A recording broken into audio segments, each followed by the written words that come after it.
baru. Perkenalkan, dengan saya Yulianti dan teman saya Farinur Ardian. Kami di sini ingin mempresentasikan bahasa Indonesia bab 6 yang berjudul membaca dan menulis. Selamat menyaksikan. Ini loh.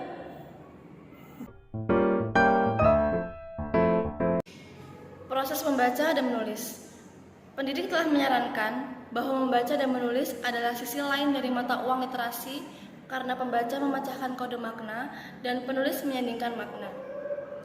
Teori keaksaraan yang lebih baru menunjukkan bahwa membaca dan menulis adalah proses membangun makna, dan pembaca serta penulis menggunakan strategi pemecahan masalah yang serupa, baik pembaca maupun penulis. Misalnya, 1. Menghasilkan ide, 2. Menggambarkan atau pengalaman pribadi, 3. Memantau makna yang telah mereka ciptakan dan merevisi ketika makna tersebut telah rusak. Perbedaan membaca dan menulis. Buku adalah jendela dunia, dan membaca adalah salah satu proses paling penting dalam menulis. Pembaca bukan berarti harus menjadi penulis, akan tetapi untuk menjadi seorang penulis, seseorang harus mutlak memiliki kebiasaan membaca. Membaca adalah proses melihat wawasan melalui jendela yang terbuka dan menjadikannya sebagai pengetahuan pribadi, maka menulis adalah suatu cara menyajikan kembali khazanah yang telah diperoleh kepada masyarakat luas. Berikut ini merupakan beberapa manfaat membaca yang dapat mengasah keterampilan seseorang. 1. Memperluas wawasan.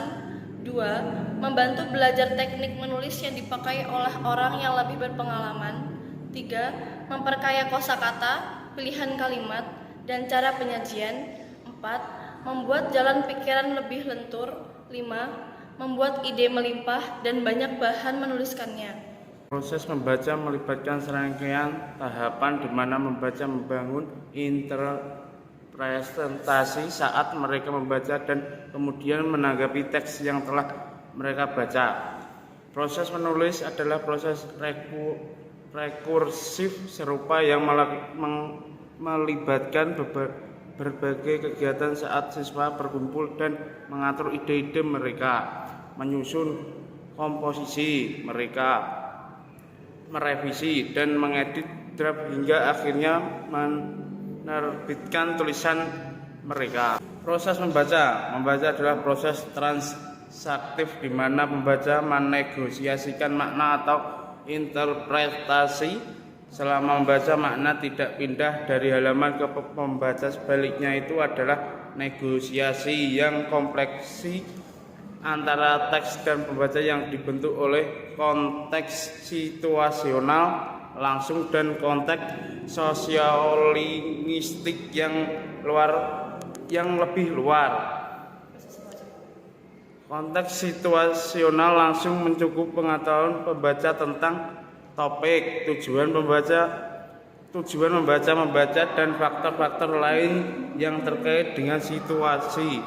Konteks sosiolinguistik yang lebih luas mencakupi komunitas bahasa yang dimiliki pembaca dan seberapa pendekat kecocokannya dengan bahasa yang digunakan dalam teks. Membaca estetik dan eferen. Pembaca untuk tujuan yang berbeda dan cara mereka mendekati proses membaca bervariasi sesuai dengan tujuan mereka. Seringkali mereka membaca untuk kesenangan, tapi di waktu lain mereka membaca untuk membawa informasi. Ketika membaca untuk kesenangan atau hiburan, pembaca mengambil sikap estetis dan fokus pada pengalaman membaca yang dialami. Ketika membaca untuk membawa informasi, pembaca mengambilkan sikap eferen, mereka berkonsentrasi pada publik, rujukan umum dari kata dan simbol dalam teks. Selama pembacaan estetika dan eferen, pembaca bergerak melalui 5 tahapan proses membaca. Tahapannya yaitu meliputi 1. Tahapan 1, mempersiapkan membaca, pilih buku, hubungkan ke pengalaman pribadi dan sastra sebelumnya. Terhubung ke studi tema atau minat khusus, membuat prediksi, konsultasikan indeks untuk mencari informasi. 2. Tahap 2 membaca. Gunakan siklus prediksi konfirmasi, gunakan keterampilan dan strategi identifikasi kata dan pembuatan makna, baca ilustrasi, bagan, dan diagram. 3. Tahap 3 menanggapi. Tulis di log bacaan, ambil catatan, berpartisipasi dalam percakapan besar. 4. Tahap 4 menjelajahi teks. Periksa kerajinan penulis, identifikasi kutipan yang mudah diingat, pelajari kosakata baru. 5. Tahap 5 memperluas interpretasi, membangun proyek, renungkan interpretasi mereka, hargai pengalaman pembaca. Jenis bacaan. 1. Membaca dengan keras. Guru membacakan dengan lantang kepada siswa. Keuntungannya, mengembangkan komunitas pembaca. 2. Bacaan bersama. Guru membaca dengan suara keras sementara siswa mengikuti dengan menggunakan salinan buku. Keuntungannya, peluang untuk mencontohkan strategi membaca. 3. Budity reading. 2 siswa membuat teks bersama. Keuntungannya, siswa berbicara dan menatap atau interpretasi. 4. Bacaan terpadu. Guru menggunakan siklus prediksi untuk membimbing siswa saat mereka membaca teks. Keuntungannya, memodelkan strategi membaca menggunakan teks unfaida. 5. Membaca mandiri siswa. Membaca sebuah teks secara mandiri dan dapat memilih teks sendiri. Keuntungannya, mengembangkan tanggung jawab dan kepemilikan.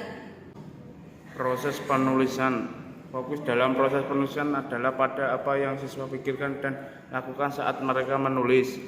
Ketiga tahap tersebut adalah para penulisan, menyusun draft, revisi, penyuntingan, dan penerbitan serta ciri-ciri utama. Tahap 1 pramenulisan. Pramenulisan adalah tahap persiapan untuk menulis. Selama tahap pramenulisan, siswa pilih topik, mempertimbangkan fokus, bentuk, dan audiens, menghasilkan dan mengatur ide untuk menulis. Tahap 2 menyusun. Tahap menyusun adalah waktu untuk menuangkan ide dan sedikit perhatian tentang ejaan, tanda baca, dan kesalahan mekanis lainnya. Tahap 3 merevisi. Revisikan sekedar pemolesan karena itu memenuhi kebutuhan pembaca dan menambahkan, mengganti, menghapus, dan mengatur ulang materi. Kata revisi berarti melihat lagi, dan pada tahap ini penulisan melihat kembali komposisi mereka dengan bantuan teman. Tahap 4 mengedit. Mengedit adalah memasukkan tulisan ke dalam bentuk akhirnya. Sampai tahap itu fokus utamanya adalah pada isi tulisan siswa. Tujuan di sini adalah untuk membuat tulisan dapat dibaca secara optimal. Tahap 5 penerbitan. Pada tahap ini siswa menghidupkan komposisi mereka dengan menerbitkannya atau membagikannya secara lisan dengan audiens yang sesuai. Dalam tahap ini siswa buat buku, bagikan tulisan mereka. Mengajar proses penulisan. Salah satu cara untuk mengenalkan proses penulisan adalah dengan menulis komposisi kolaboratif atau kelompok. Saat siswa dengan guru menulis komposisi bersama, mereka bergerak melalui 5 tahap proses penulisan seperti yang dilakukan penulisan saat mereka bekerja secara mandiri. Guru mulai dengan perkenalan ide, menulis komposisi kelompok, dan meninjau proyek.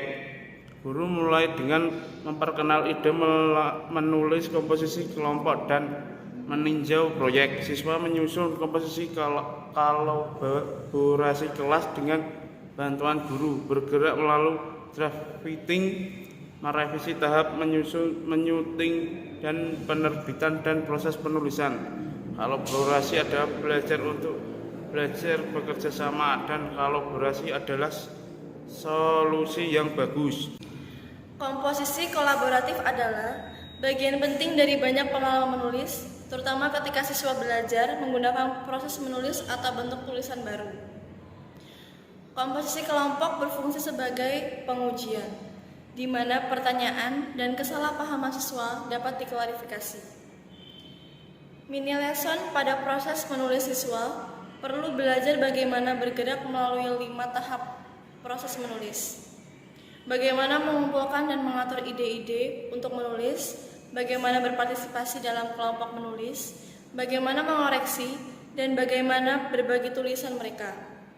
Guru mengajarkan prosedur, konsep, dan strategi serta keterampilan ini selama mini lesson. Hubungan antara membaca dan menulis. Membaca dan menulis adalah proses pembuatan makna. Pembaca dan penulis terlibat dalam banyak kegiatan serupa. Penting bagi guru untuk merencanakan kegiatan literasi agar siswa dapat menghubungkan membaca dan menulis.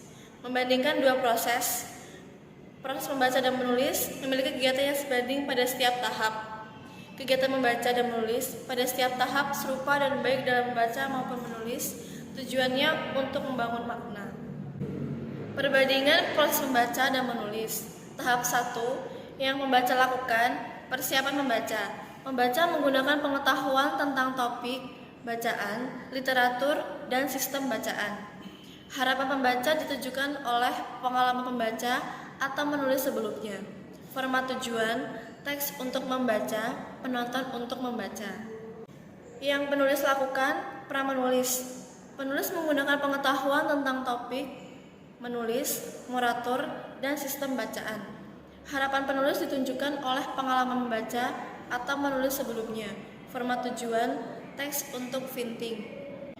Tahap 2 yang pembaca lakukan, membaca, menggunakan strategi identifikasi kata, gunakan strategi menggunakan makna, pantau bacaan, menciptakan makna. Yang penulis lakukan, penyusunan, gunakan strategi transkripsi, gunakan strategi pembuatan makna, memantau tulisan, menciptakan makna. Tahap 3 yang pembaca lakukan, menanggapi teks, menafsirkan makna, kesalahpahaman kelanti, memperluas ide.